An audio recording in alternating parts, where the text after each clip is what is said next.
Welcome to the Idaho Sheriff live stream broadcast with Dan Wilson for Kootenai County Sheriff. I'm your co-host, Donna Wilson, here to screen your questions and comments.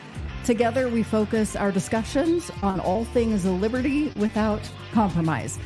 To submit a question or comment, just type directly into the comment section of whichever platform you're watching. For the best, most interactive, and full screen experience, I encourage you to join our Facebook or YouTube live feed. Also, thank you to those listening later on the Idaho Sheriff podcast. Take a moment to share the live stream to your page or profile so your friends and family can join in tonight. Now, here is the only candidate for Kootenai County Sheriff endorsed by Sheriff Richard Mack and former heavyweight champion David Nino Rodriguez. This is Dan Wilson. Good evening, folks. How y'all doing tonight? Notice I said y'all, since everyone says y'all. You're so late to that game. How are y'all doing? Did I do it better? 2 times in a row. Y'all. So glad you could join us tonight for episode number 17 of the Idaho Sheriff Live Question and Answer podcast. We're glad you joined us. We have a lot to talk about. We have some questions that have been circulating around some recent events that have taken place with the current sheriff in Kootenai County. We're also going to talk about men of liberty who do not trade dangerous liberty for a certain security. And there's a whole bunch more stuff that if we get through it without, taking questions, we might get through all the things.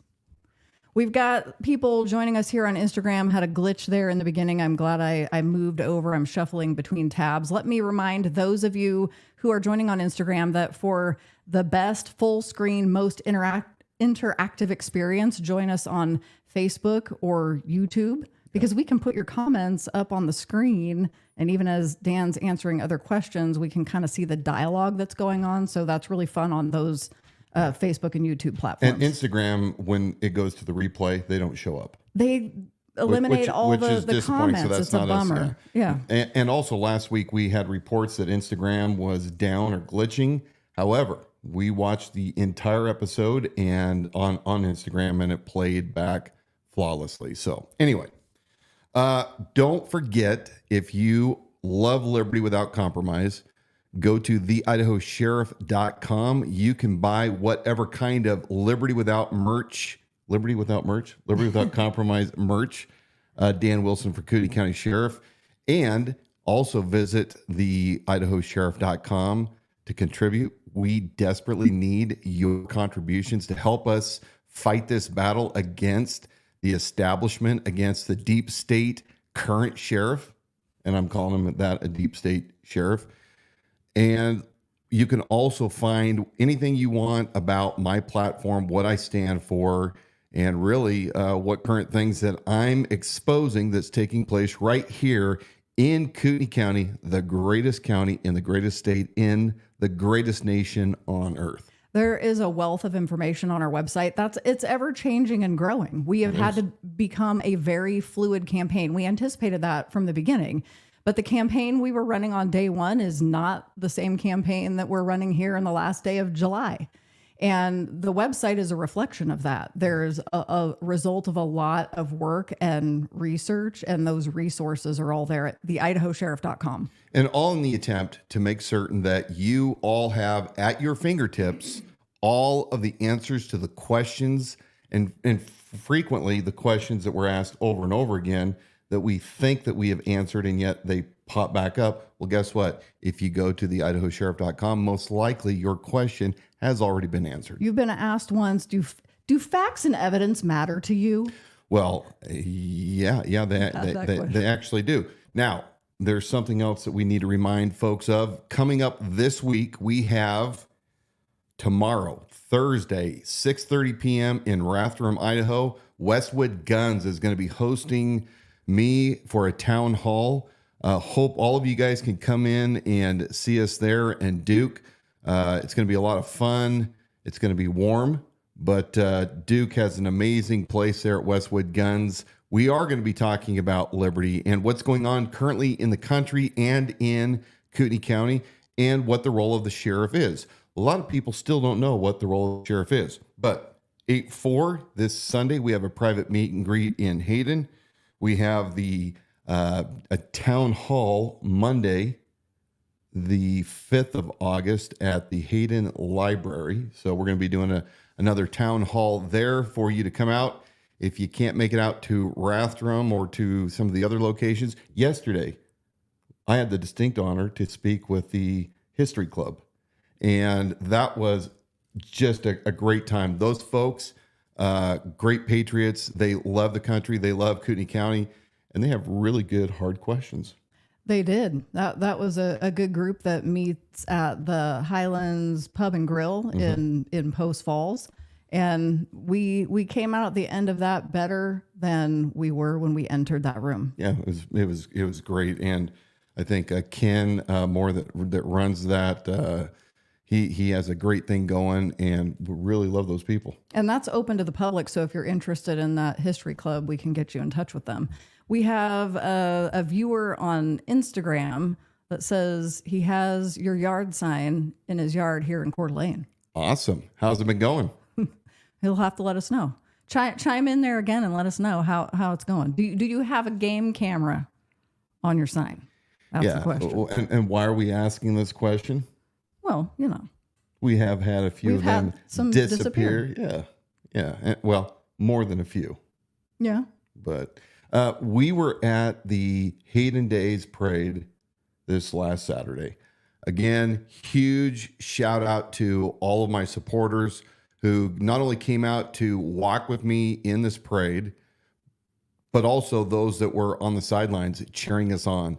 It's a great thing to see the Liberty Without Compromise group forming all over the four corners of Kootenai County. Thanks to Worley for letting us come down and speak with those folks on Sunday.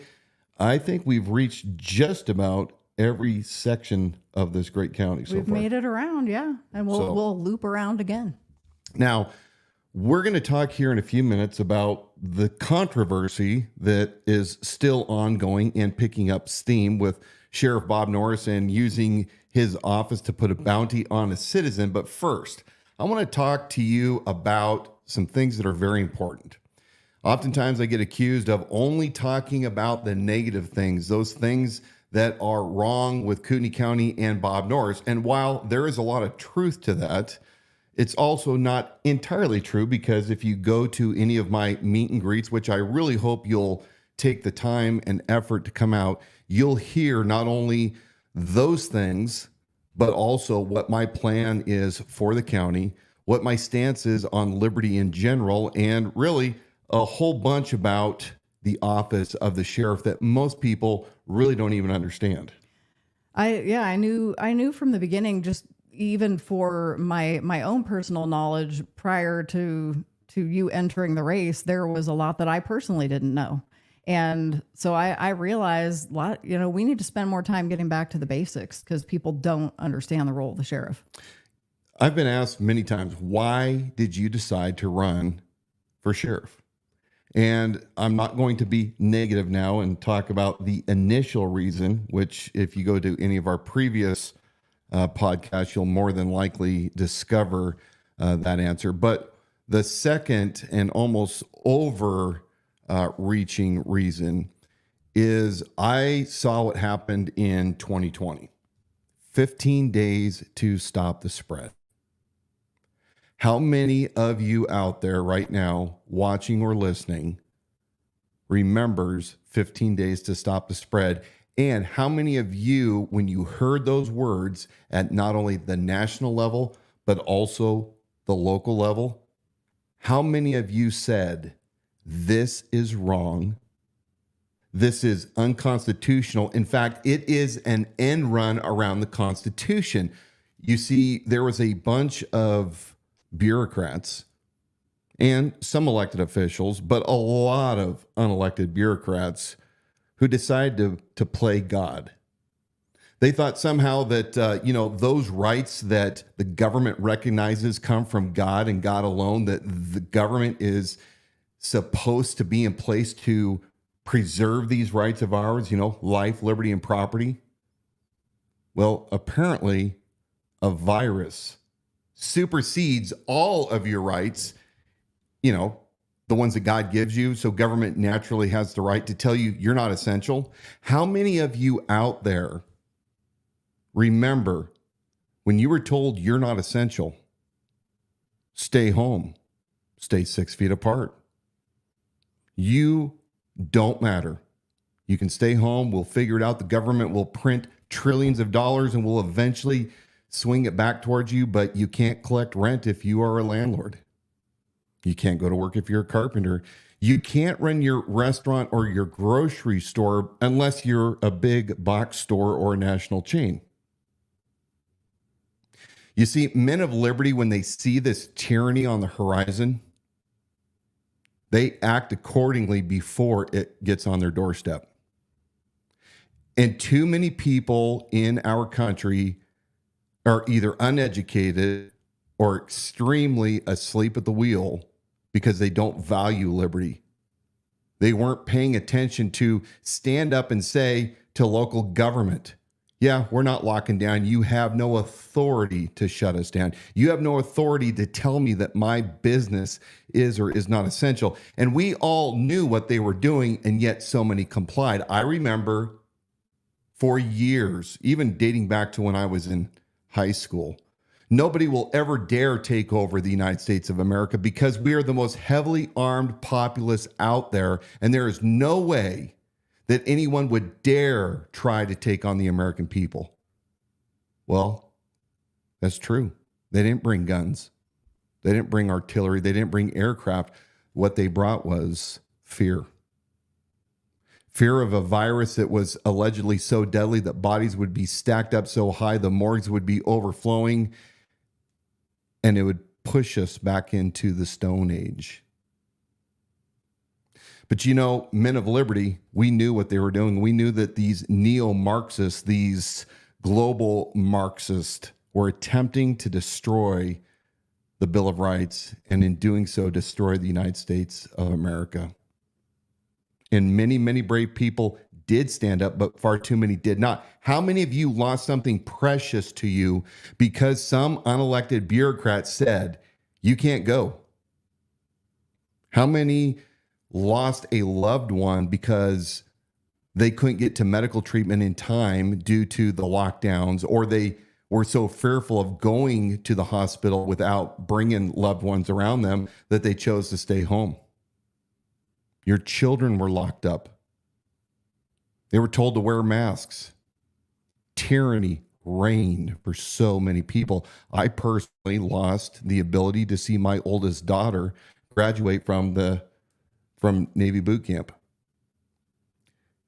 Many of you out there had equal or more heinous things happen to you.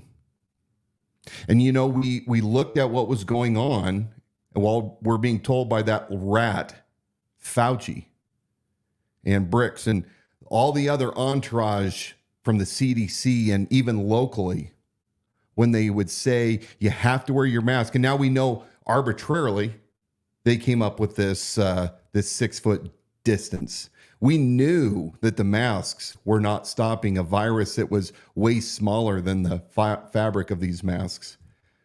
And we also should have had clues when Gavin Newsom, while he locked down all of California, was partying with his friends at the French Laundry, or Nancy Pelosi was getting her hair done, or the list goes on and on. We knew that tyranny was really here, but too many people did not want to still stand up. They didn't want to separate themselves from the crowd. They didn't want to be that lone person standing up saying, the emperor has no clothes. And then at the same time, we have cities like Minneapolis that are being looted and riots and burned to the ground to the tune of billions of dollars of loss. And all the innocent people that had nothing to do with what happened to George Floyd. They could take over entire city blocks in Seattle. They could lay siege to the federal buildings in Portland for over 100 nights with no repercussion.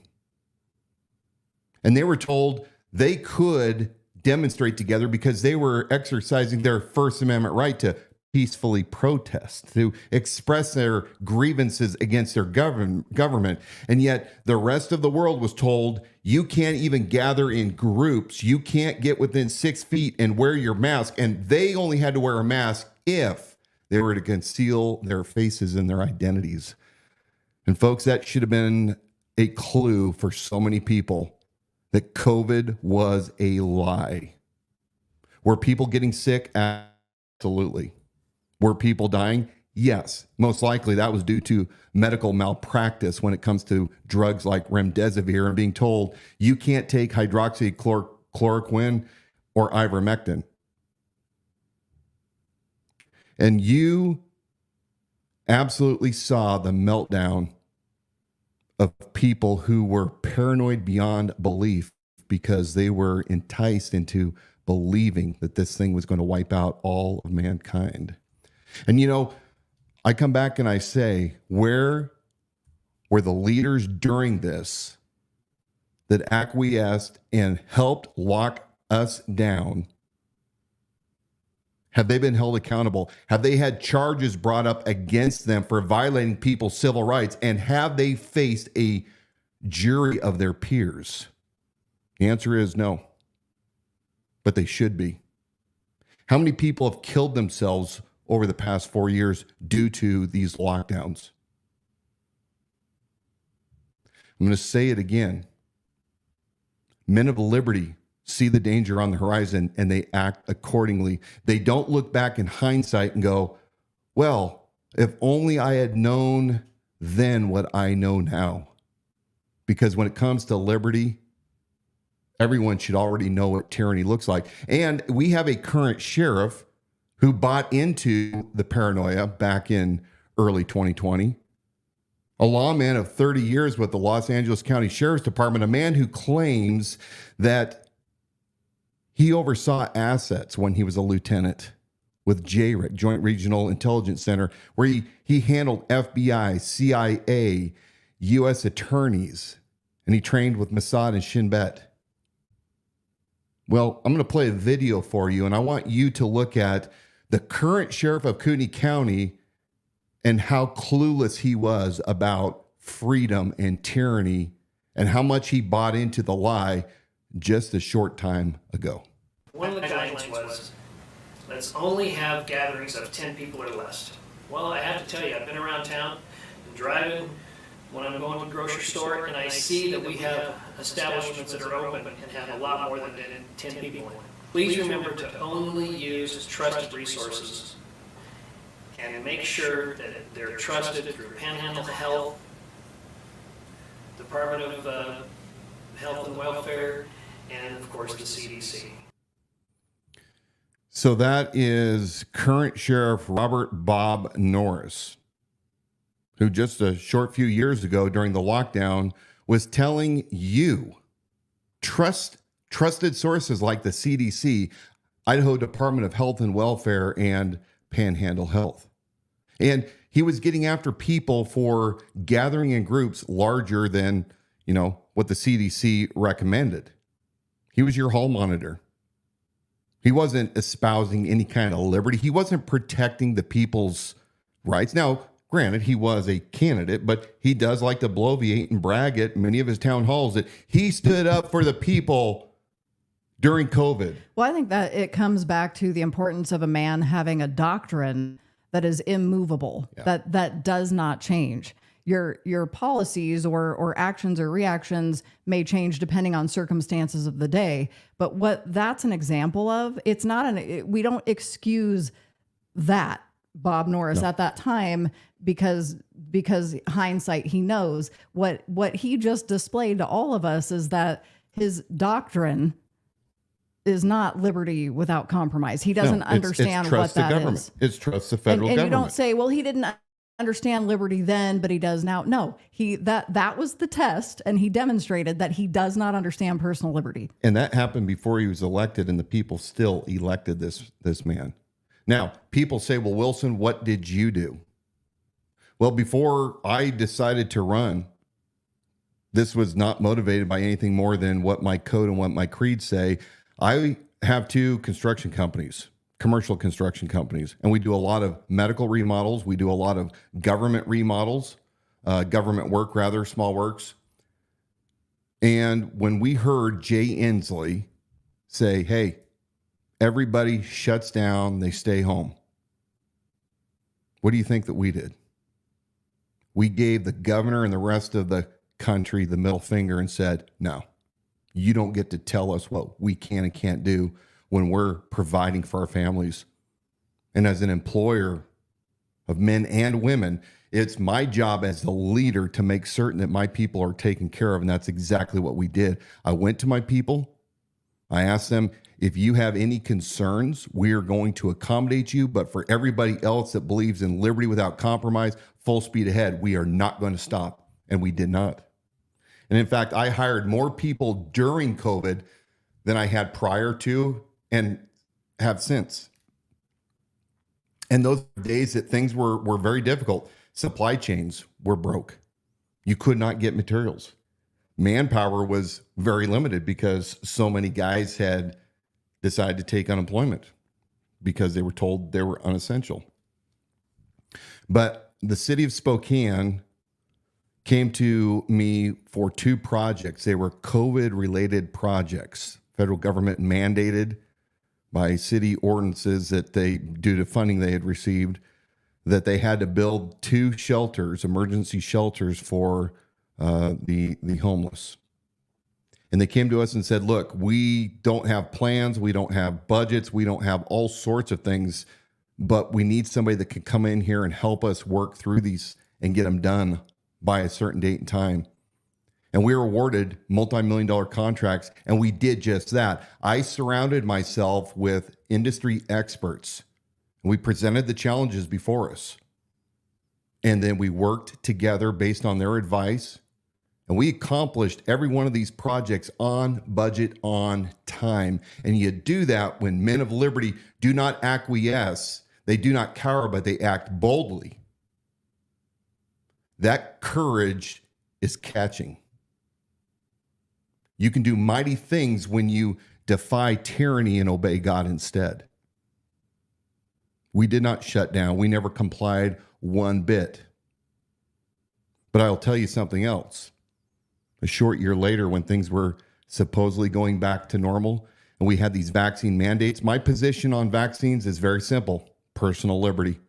If you want to take the jab, by all means, God bless you for doing it. That's your personal choice. I've said this from the beginning. And if you don't want to, the same rules apply. And I had a couple contracts going at that time with government. And in the state of Washington, I was working on a hospital, a rural hospital. And we were told a couple months in advance that by a certain date and time, it was in the fall, that you must provide vaccine cards for all of your staff that's going to be on hospital grounds. And as the time got closer and closer, they said, where are your vaccine cards? And we said, we don't have them. Well, why not? Because our people chose medical and religious or personally held belief exemptions. And we're not going to violate, their requests. We're not going to force it like the military did in like places like Carhartt. I'll never buy another Carhartt again because they forced their people to take a experimental vaccine or injection. But the hospital and the state came to us and they said, look, we have to be the final say as to whether or not those exemptions are valid or not. And I said, no, you're not. We're not sharing any of our people's personal information with you guys. You have no authority to do this. And they pushed back a little bit. And I said, well, we'll renegotiate the contract because nothing in my contract stipulated that we would have to provide workers with this experimental vaccine. And then I said, look, we will renegotiate the contract and I will go somewhere in Washington to find skilled tradesmen that meet this requirement. But at that time, as I recall, less than 16% of the entire state skilled workforce was vaccinated. And I said, it's going to come at a cost. And here's what the approximate cost is going to be. And after a couple days, they came back and said, yep, no problem. We're going to accept your exemptions. Just stay out of certain areas of the hospital and wear your mask. Now, was this bloviating, or are you understanding what I'm putting down? I had contracts. I mean, I had every reason to be concerned about the financial well-being of my business, but that's not the way men of liberty act. And I'm going to tell you that if a man of liberty will stand up for his own people, regardless of what the circumstance or the consequences might be, in this case from the state of Washington, how much more do you think that man will stand up for the people of his county when he's representing them as the sheriff of the county, the first and last line of defense for his people? I think that transitions in perfectly into a question we're getting from Facebook from Heidi. Thank you for joining us tonight. She says, what motivated you to run for the sheriff's position? And Right. you said earlier, I'm going to skip the part because let's bring some positivity, but It's two parts, Heidi. The first part was Donna and I were attending a local town hall of the state legislators who were meeting while they're in session about once a month to tell the public what's going on and answer questions. And we were at one in Rathdrum, Idaho, at a church, I think of Shepherd of the Hills. And right before the legislators who were lined up in front of the stage got ready to begin speaking, Sheriff Bob Norris came and commandeered the mic from the MC. And he went on a several-minute rant, complaining session about why he couldn't provide adequate deputies and coverage to the county because the state wasn't funding the sheriff's office and law enforcement enough. And they had a surplus, and it was up to them to fix it. And he's pointing his finger at them. And I looked at Donna, and what did I say to you? Do you remember? you said, if this is the guy standing between us and tyranny, we are in a lot of trouble. And I was completely disgusted. I've never seen such childness come out of a sheriff. The sheriffs that I've been around, even the sheriffs that I didn't necessarily like, at least they were bold men. They were leaders. They were solid and they were steady, and they did not blame. They did not complain. Now, the second thing is that after the events of 2020, when we saw no equal protection under the law, due process suspended, we look at the January 6 defendants, so many of them that were charged erroneously, as the Supreme Court has now ruled. The FBI took all of their resources off of other things like human trafficking, and they weren't going out and trying to find those that had burned down places like Minneapolis. Instead, they focused on going after grandmas and people that were actually peacefully protesting, but they were caught up in this insurrection provocateurs that staged this whole event. And then when Biden was installed into office, we knew that millions were going to pour over our borders.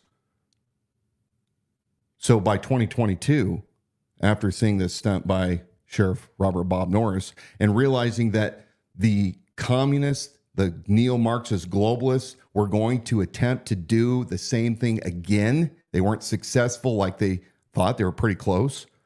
They're going to do this again. And what has anybody done in this county to get us ready for the next and run around the Constitution? And I concluded that Sheriff Norris had done nothing, and to this day has done nothing. And 4 years later, he has done nothing, although he has been copying my my platform of forming a citizens posse. He names it something else, and he starts to talk in similarities. But he had 4 years and he didn't do anything. Yeah, vetted citizen volunteers, and even now he brought that into his campaign idea back when he announced.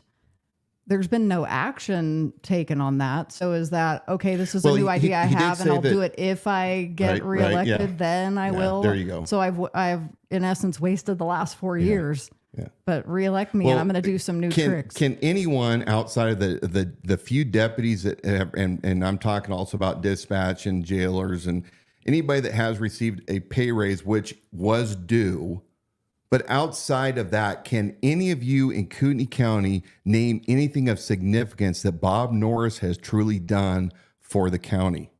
Remember, the sheriff's job is not just managing the department. A businessman like me understands how organizations work because I've been involved with them for 25 years. I've worked with Fortune 500 companies. I've worked with the DOD. I worked with government. And I'll tell you how it works. You have to have all of your people and your resources, your tools, and your people who are your greatest resource have to be taken care of, and they have to understand the mission. And you have all your buildings and whatever that supports them. But you do all that so that you can, over here, take care of the people that is the reason you're formed. What is the sheriff's office for? It's to maintain law and order, the rule of law, and to secure the county. So what has Bob Norris done in the past 4 years to demonstrate to you that he has a great plan for the next 4? Or are you just hiring a glorified cop to put on 5 ridiculous stars on his collar so he can one-up the local chiefs and swag around with his entourage of 12 deputies when he goes to a coffee with your sheriff event? What has he done? And that's a legitimate question. You can answer it in the comment section, because that'll give us something too. We can dialogue about that. That's a legitimate question. He costs the taxpayers with these little campaign stunts that he, disguises as these coffee with your sheriff. He has them at 8, 9, 10 o'clock in the morning when most of the working class can attend. And he comes with his entourage of 12. And I did a records request. They do not keep records of how many of their deputies they're bringing, but we've seen this. And in 2023, the entire calendar year, there were 7 events with 12 deputies at 2 hours apiece. You're just under, I think it was like $8,000. I'm now talking in generality, so I may be off. In January through May of this year, he had already held 12. So he's already, superseded it by 5, 6? And then the total cost estimated right now it has cost the taxpayers close to $45,000 in wasted deputy salaries.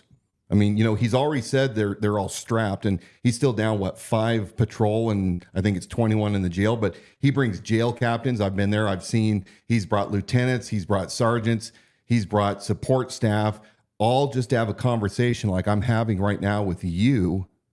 The sheriff should be able to do all of that on his own with maybe one other staffer, but it's a complete ridiculous spectacle that Bob Norris puts on, and he has to show everybody that he's the king around here because he's got all these guys that are going to come around. And, because the average individual out there, most people don't even know what the difference between the sheriff and a chief is. But, the sheriff's going to come in there and he's going to get asked a question that's so complex that only a jail captain can answer that question. So, the point is this: the sheriff and his administration not only have a duty to fill empty positions, to fill positions so that there are adequate resources for the community. It's once those positions are completely filled, not mishandling that and misusing the resource. Those people, his people, then are a resource. Why are they where they are, and what are they doing? Are they performing the functions that really the ones that the taxpayers need them to be doing? Well, remember that a bunch of the Deputy Sheriff's Association, which turned from the original just plain, we don't have unions in the state of Idaho, but in 2020, about the time that Bruce Matari started working with the PAC, they formed the Fraternal Order of Police, FOP 43, Deputy Sheriff's Association.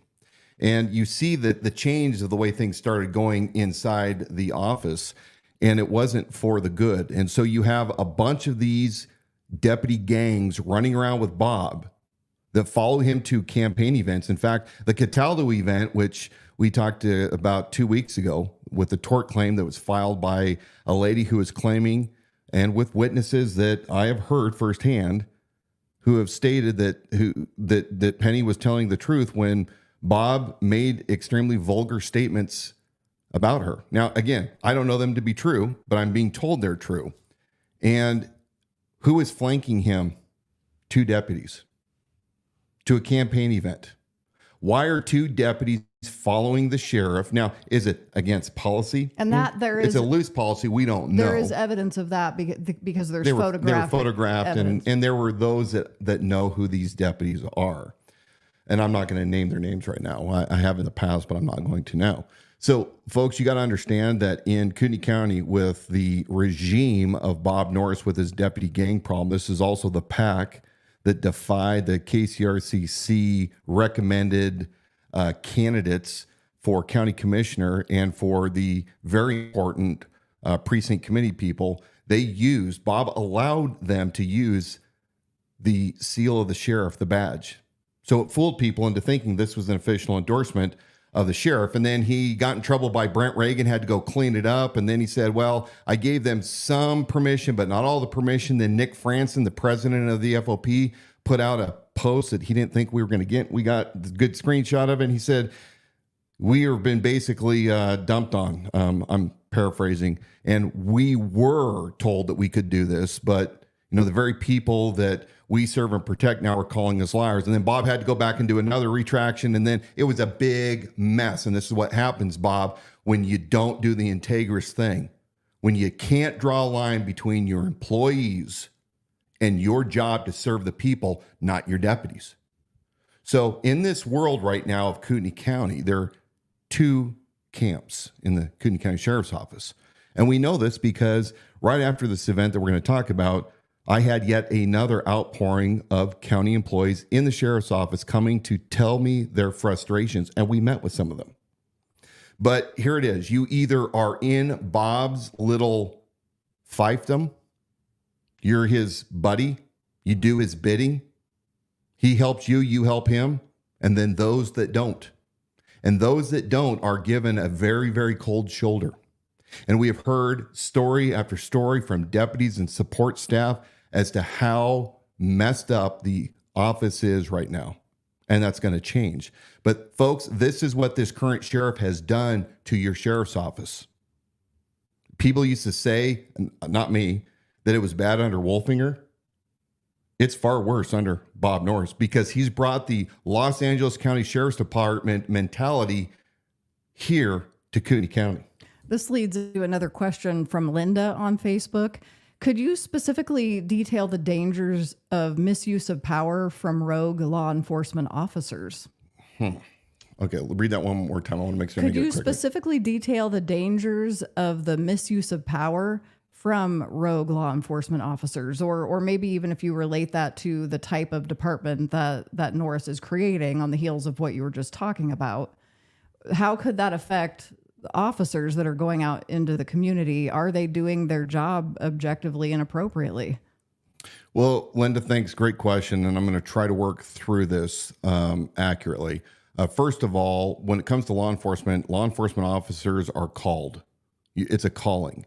And if you're not in it because it's a calling and you're in it for the dollars, you're in it for the wrong reason. It's a calling no different than being a pastor or a teacher or some other servant related service.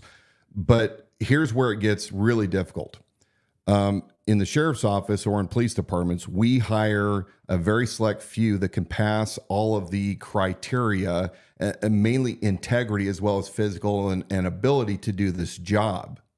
And if you have these individuals that are a small group and you do not continually preach to them the integrity of the office, the calling, and what our purpose is as law enforcement officers, if we don't run on top of this and monitor it for the attitudes, what happens is you start getting a culture of elitist, of people that are better than the constituents they serve. And that attitude does overflow into the interactions with the public. People that aren't getting served correctly or with the same amount of respect and watching out for people's civil rights the way they should be. And as it has been said often, it's not about what you preach, it's what you tolerate. And Linda, thanks for the question. I've been told by reliable sources in law enforcement here that this isn't just a problem with deputies to the citizenry, but it's also deputies with other agencies here in Kootenai County. And so this elitism, this arrogance has to stop. Now, I am not implying that this is systemic throughout all of Kootenai County Sheriff's Office, because it definitely is not. I've met some outstanding deputies who are there doing the right work. And when I am sheriff, these men and women will be rewarded. But those that have been doing wrong we will find out, and they will be held accountable all the way from command staff down. And I've seen things that I do not like, and I'm going to be investigating further, but it is so important that we have men of discernment and that understand the Constitution and have great temperaments that are not arrogant, that aren't part of a gang, who are servants, so that they're being truthful in all of their reports. They're being truthful to the constituents they serve because they're ultimately seeking justice. We've got a great group of you that are joining us live on Facebook and YouTube right now. So this is and Instagram also. This is your reminder that if you have a question, you can put that into the comment section and I will get that over to Dan. And if you've got comments as we're talking, I'm going to share those up on the screen. So reminder for those of you on Instagram, it's more interactive if you join on that Facebook or YouTube platform. You know what? We went to a county commissioner town hall last night. Yes, we did.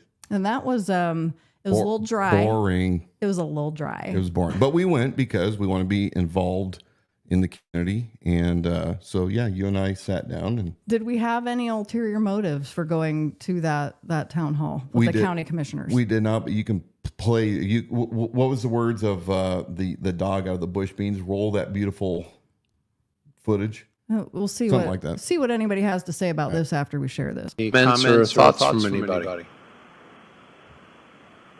You guys are easy tonight. I mean, come on, even the guy in the black hat there, he has lots of things to say about me in other rooms, but he's very quiet in front of me tonight. That's a shame. Okay. So our little light went out. But we're still rolling. It's okay. Rolling. Yeah. So why don't you explain what that was about? Well, let's explain what it was. We were sitting there minding our own business. And, Truly. And Bruce Matari, who I would say special deputy, Bob's former special campaign manager, who received a special deputization and is the only county commissioner that has this special deputization, which means he has access, folks, to privileged information that you and I don't have. He holds a lot of roles, and I hear that he shows up at a lot of things. He must have very busy days from beginning to end. But he just couldn't handle that we were sitting there minding our own business. And so a few times throughout the program, he'd ask, anybody have questions, any comments, anything? So that was one of multiple times that he had asked, trying to get a reaction out of anybody in the group. And he just could not help himself but call you out. But here's my favorite part. County Commissioner Bill Brooks I think in that shot, he wasn't sitting there because he left the meeting a little bit early, but he had said one of his accolades was that in his term of service, he has seen to it that all the county commissioner meetings are on YouTube, unedited for us citizens to go back and watch and review and see exactly what's going on. And we're getting 100% of the lowdown with nothing added, nothing taken away. So what was hilarious to me about this clip right here, I did not edit this clip minus down end to end. And when Bruce Matari made his comment, even the guy in the black hat. And I'm the only one with the black hat. There was magically some post-production split screen going on in that shot. Yeah. And if you don't believe us, you can download it from the Kootenai County YouTube page as well. Well, look, Bruce, here's the deal. The difference between you and me, and this is why a DC politician like you doesn't belong in Kootenai County. You see, we actually have respect for people and the decorum of the meetings that they're in. Unlike you, who came to several of my meetings where I was getting a chance to talk and spread my message, and you attempted to interrupt them. You attempted to embarrass, you attempted to shame me. Believe me, I had several things that I'm dying to talk to you about in your mismanagement and the things that you're helping to cover up with the Kootenai County Sheriff's Office. So, unlike you, I don't have to grandstand. I know my place and time, and your time is coming. And let me tell you, I'm your Huckleberry. And that's not a threat. It's a challenge. It's a challenge. Challenge. There you go. How much time do we really have? 15 minutes? Have we got more questions, or can I talk more about? Go for it. Okay. Go for it. Knock yourself out.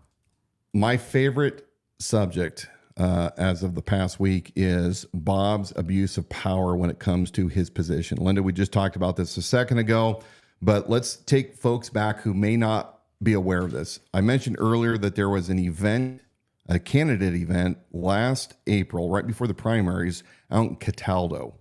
And at this event, you had candidates for county commissioner, I think state legislature, and sheriff. And it was at this event that Sheriff Bob Norris allegedly said some extremely lewd, sexually driven comments towards a constituent. And it was witnessed in front of several people. And this woman hired a law firm, a big law firm, who took this case on, and they served Cooney County and Sheriff Bob Norris with a tort claim. Now, a tort claim is required statutorily for an offended party to, or a injured party, to go before their government body to say, hey, this is what happened. We're demanding you guys make this right, typically monetarily. And they have 90 days to respond. And at that point, depending on if the county decides to take it serious and settle with the injured or the claimant, then it goes to a lawsuit. So we're in that first little window. And I said last week, the best thing to do when you are named in lawsuit is to shut your mouth, shut your mouth, shut your mouth. And business people, we especially know that. Apparently, Sheriff Bob Norris does not know that, or narcissistic type of tendencies compelled him to put and we're going to go to slide number 7. This again came from Sheriff Bob Norris using the official seal of the sheriff's office to put out this press release, which I found out it was written, it was stated that it was written by Lieutenant Zachary Sifford, and my understanding from folks on the inside that he did not write that, but they slapped his name on it. Well, yeah, it was probably... So here's what he says. Sheriff Norris offers $10,000 reward in frivolous lawsuit. Now, it's not a lawsuit, it's a tort claim, right? So Bob probably wants to fix that. Sheriff Norris is being accused in a tort claim of saying derogatory statements towards Penny Ann Collinson at an April campaign event in front of about 50 people.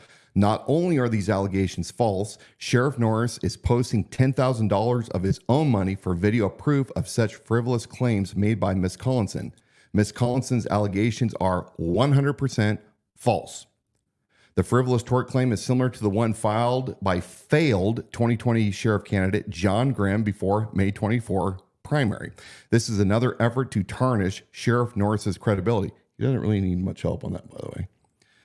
I will not allow political operatives to tarnish my reputation, says Norris. There is a small group of people who think it's okay to use to use the judicial system to smear local elected officials, and that needs to stop.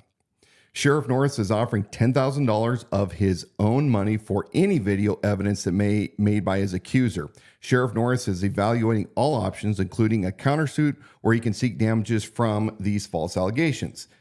Sheriff Robert B. Norris by Lieutenant Zachary Sifford. Okay, I've said this before, folks. The sheriff used his position, his authority, with official county emblems, you know, the sheriff's badge and the patch. And if you go back up there, you'll see that. And he's basically put a bounty on a citizen who has already accused him of doing wrong. I can only imagine what the attorneys are saying right now in Cooney County. I don't know. Well, here's another question related to that. So he had a couple of deputies there. Mm-hmm. If they cover for him in court, can it be established that they've lied? And would they lose their post certification? Well, if it's established that they lied. It's a little hypothetical. Hypotheticals. And yes, untruthfulness, when found out, it has a lot of repercussions. Not only can you become decertified with POST, which is the Peace Officers Safety and Training Authority, who oversees law enforcement in the state, but also you get put oftentimes on a Brady list. Now, I can't remember if Idaho has a formal Brady list, but it basically is a list that prosecutors keep on hand and defense attorneys to discredit you, to impeach you from ever being able, once you're put on this list, from being able to testify because you've been proven a liar. So yeah, I would say there's a lot of people that are probably going to be wanting to make certain that they don't catch themselves in any kind of a perjury trap. So, but the sheriff used his authority, put a $10,000 bounty. It doesn't matter whether it's his own money or not. He used the authority of his office to go after somebody who, she's saying it's a tort claim over things said. When you look at what it was said, it borderlines sexual assault or what do you call it? Sexual harassment. Let me rechange that. Not sexual assault, but sexual harassment, which is clearly forbidden in any agency across the entire country, to include Kootenai County. So I don't understand what Bob was thinking, but maybe because he's on his $182,000 a year disability retirement, which we don't know the real whole nature because he's never disclosed, but he says he has a 13 and a 12% injury that allows him to get a couple of rusty shoulders. Yeah, $180,000. I say that my belief by watching his emotional outbursts that it's far greater than that. And I believe that this is a great example of a man that has no discretion and he acts on impulse and he goes after anybody that dares to offend him. So today in the Coeur d'Alene Press, we go to slide number, what slide is that? It's the Sheriff comments by John Grimm. I don't know if I have this number up here. I'm looking for it. I'll Sheriff comments. So there was a letter to the editor today at the Coeur d'Alene Press. I got it. Thanks. The dated July 31. I'm going to read this. So remember what I said earlier. He mentioned failed candidate John Grimm. He claimed that John Grimm had filed a tort claim. So here's John Grimm. He says, I'm setting the record straight on Sheriff Norris's false claim in his July 23rd press release regarding the potential defamation lawsuit he and the county taxpayers face. Ms. Collinson's claims has nothing to do with me. I was not there, although I have spoken with many who were. I have not, nor have I ever, filed a tort claim against Bob Norris or Kootenai County. Not yet. Again, Sheriff Norris, I demand a public retraction and apology for your statement, which has now gone national. Way to go, Bob.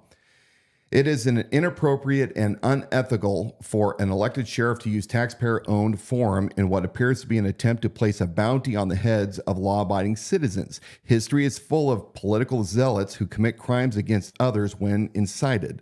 A recent example is last month's arson fire in Sandpoint, which seems politically motivated. Sheriff Norris's behavior could put innocent citizens in danger and Kootenai County taxpayers on the hook for his careless accusations.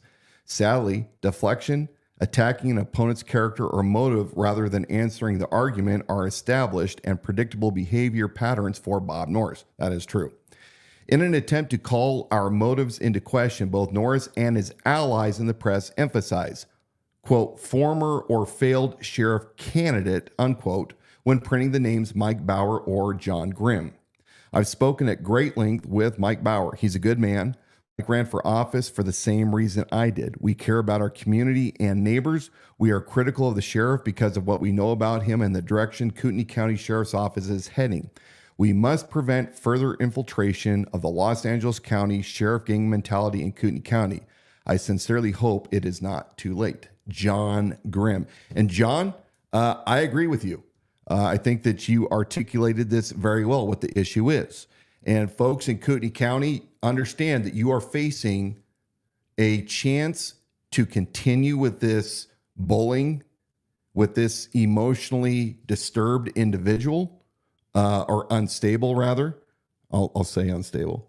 Or you can go find what it's like to work with somebody that has a far different perspective and that is extremely measured and proven track record that has managed many, many men and women and budgets from his own making, not from the taxpayers. Look, this year, the budget has gone from fiscal year 24 of about 43 million to 50 million.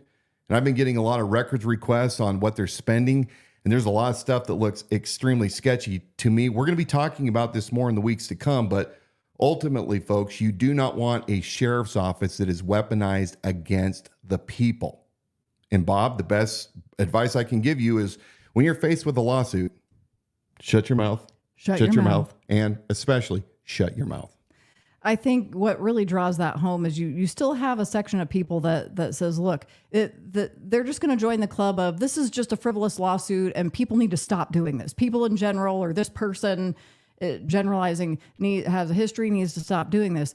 And that question came up in a meeting that you were in yesterday, where a lady said it's 10,000 of his own money, and what's the big deal? Kind of what's the big deal with a smile? What's the big deal? And where it really hit home, where you were able to respectfully answer that question and say, it's all great until you're the one that's facing the wrath or the attention of an out of control sheriff. And what is your defense against that when an entire department or government organization is being weaponized against you? So it may seem like minutia, but this is important. It's important to understand really that abuse of power. Yeah, absolutely.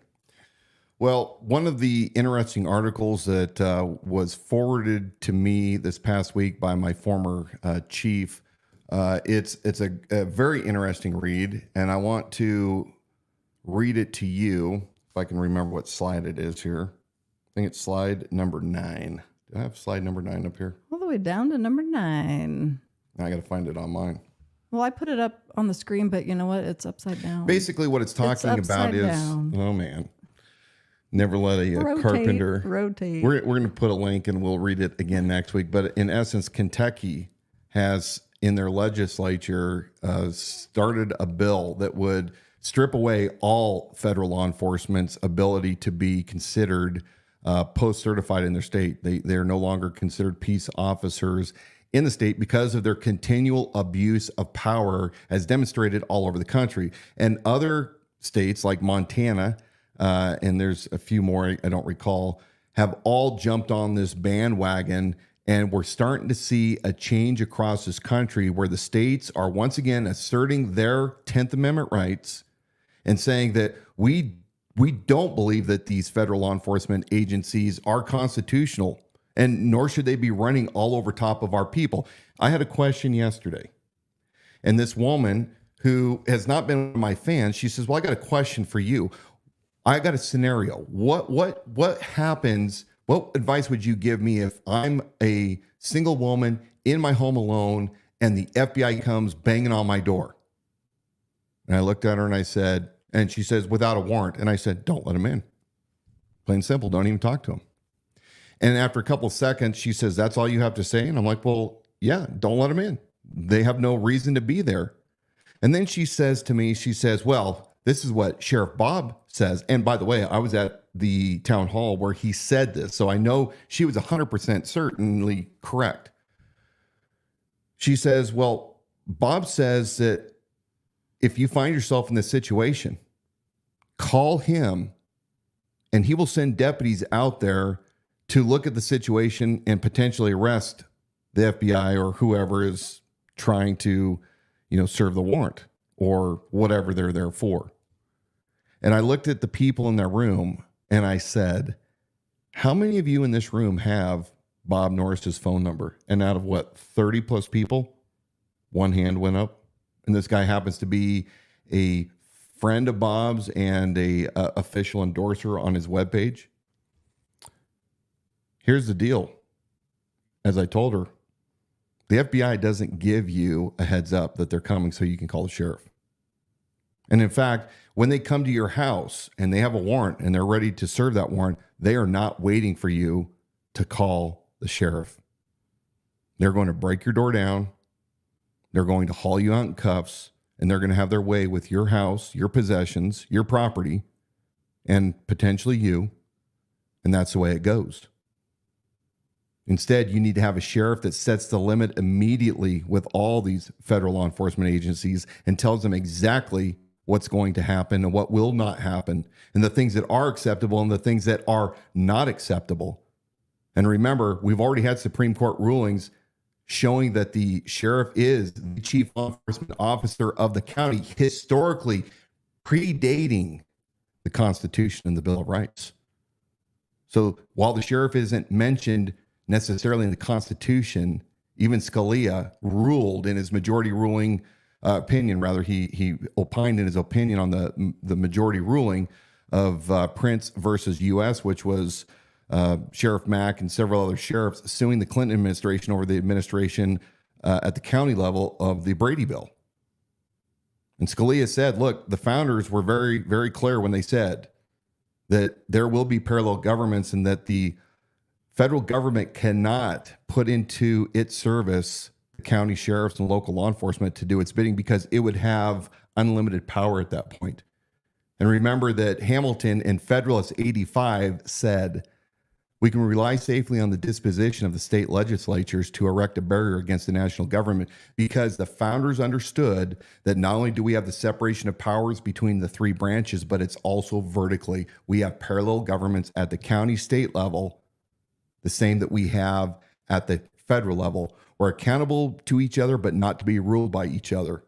And so a good sheriff would have understood that and not give a bloviating, nonsensical answer to the people. And it's out there, folks. I'm not making this up. You can go to any of his town halls from November, September of 2023, and you can hear these clips. It's nonsense.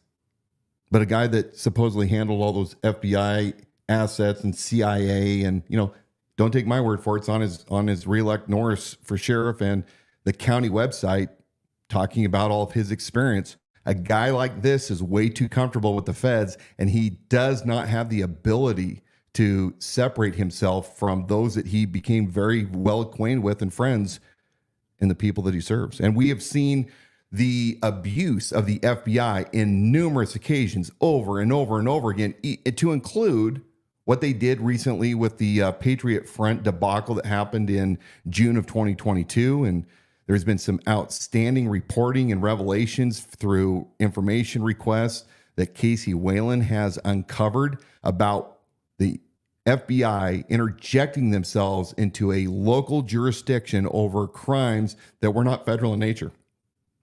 And then obstructing, prosecutorial obstruction, and judges throwing these cases out. But if you had a sheriff that actually understood what he was doing to begin with, that understood what it meant to be the chief law enforcement officer of the county and not play footsies with your lifelong love boyfriends, the FBI, the CIA, the ATF, whatever. These things would not be happening. I guarantee you they will not be happening under Dan Wilson's administration. Do you have any other topics that you want to cover tonight before we bring it to a close? We have been asked this question over and over again. Didn't the sheriff's race already occur? That's a good one. Didn't we already vote for the sheriff? Isn't that already over? Why is Dan Wilson still running? He's hanging on. He's hanging on. He just can't quit. Kind of like Kerry Lake. Trying to get him to reverse it. Kind of like Kerry Lake, right? Can't refuse to lose. Look, as an independent, I did not have a primary. So that means that I automatically go to the general election in November. So I'm an independent. I will be on the ballot against Robert B. Norris. It's going to be Dan Wilson, Robert Norris for sheriff. And remember, register to vote. If you are not, inclined to be a Republican, if you're not inclined to be a Democrat, be an independent. There is nothing that says that you can't be an independent and vote for whoever is the best person for the job. We've been divided for far too long by party lines, and I'm seeing some of this firsthand. It's good to align yourself with what your ideals are, but when it's party over principle, folks, that's what's getting us killed right now in this country, because we are too married to a party rather than to people that will do the work, that will do the heavy lifting, that will represent the people and then go back on their way, that don't want to become lifelong career politicians. So that leads to a good point too, that you can register it for whatever party that you want. You can vote however you want in that general election. It was a little bit different in the primary, so it can be confusing. Yeah. So as I think you register, I'm going to forget this, I'll get it wrong, but basically if you unaffiliate your registration, that means you're an independent and you can vote across the spectrum, not in a primary, but at the general election. So whoever the position is for whatever elected office, you can choose like the rest of everybody can when it comes time to You can be registered as a Republican and vote for Dan on the ballot. Yes, you can. That's just to be In fact, I understand clear. that there are a lot of very unhappy KCRCC folks who saw the double cross of Bruce Matari and Bob Norris over the Fraternal Order of Police flyer that went out that insinuated that the sheriff's office was supporting non-Christian KCRCC PC committeeman. And look, I'm never going to play games. I'm not loyal to any group. I'm loyal to the Constitution. I'm loyal to the fidelity of upholding the Bill of Rights. And I will give everybody equal protection under the law. I'm not going to be giving any special favors to a party or to any respecter of persons. I'll give no less respect to any persons either. And you've seen this over and over again when I worked patrol. I approached this as sheriff the same way when I was out on the road, and you went with me on many of these calls. I never showed up at a scene and started demanding what's your political affiliation, what's your gender, what's your race, what's your ideology. Everybody was treated with respect and the equal protection under the law as is mandated by the Bill of Rights. So I think that's why people should really look across every spectrum, whatever party lines you are. If you have a choice between Bob Norris, who you have seen does a lot of shady stuff and doesn't respect people, doesn't respect women, unless you're a donor, versus a guy that has said, I'm unabashedly conservative. My worldview is that of a conservative man, but I believe in the Bill of Rights, and I have sworn an oath to uphold and defend the Constitution of the United States, which means you're right. We will give every citizen in this county equal protection under the law, and you can count on it. A comment from YouTube says, all parties are a mess right now. I think it's smart that you're running as an independent. Yeah, thank you. As I have somewhat distanced myself from being a lifelong Republican and a former young Republican board member, I've started to see a lot of things that I'm very, very concerned about. And if things look, the founders did not want parties because they knew that it was eventually going to turn into this mess that we have. And all you have to look at is the bloviating from the Republicans in Congress that say, if we can just get the House and the Senate this time, we mean business, we'll do things. And then they're feckless, they're cowards, they do nothing, absolutely nothing. You can't even tell me one thing that the Republicans have done very well nationally in the past 5, 6, 7 years. And by the way, the Democrats, you're just as bad. You guys have been doing things to damage us severely over the years, to give more federal overreach instead of letting it go back to the states the way the founders intended it under the 10th Amendment. So look, there's a lot of blame to go all the way around. And I say Dan Wilson is ready to lead right here at ground zero, this county, to remind Americans across the spectrum, whatever your belief is, as long as you believe in the Bill of Rights, the laws of nature and of nature's gods, the rights to life, liberty, property, liberty without compromise, I'm your man. And I'm ready to lead a group that says no more. We're going to stand first for the Constitution and our neighbor, and then we'll start having dialogues again, and whoever has the best arguments wins. That sounds great. Yeah. I got one more fun thing, and then I'll let you kind of lead us toward the end. But how many of you like to, in a comment section on social media, it seems like the most appropriate thing when there's nothing to say and you can't put the words together, you click on that GIF button and you go find your perfect GIF that you're like, this is like the supreme response to what's going on in the comment section right now. So I got a surprise for you. We have custom GIFs. If you search the Idaho Sheriff, one word, the Idaho Sheriff, all one word, run it all together, the Idaho Sheriff. And I'm going to let you find the surprise on the other end of the Idaho Sheriff, Dan Wilson custom GIFs that might be the most appropriate response in that comment section. And that also is a reminder too, that a part of volunteering on our campaign is being active on social media, responding to they're not all arguments. Some people have legitimate questions. They might say, Bob Norris, I heard Bob Norris is doing a great job. Who's this Dan Wilson dude? Why is he running? You can be part of our posse that goes on and dialogues, has respectful dialogues with people there on social media. Absolutely. And we always appreciate those that will show the truth, because there's a lot of lies that are going around, a lot of nonsense that is said about me that we have continually addressed over and over again.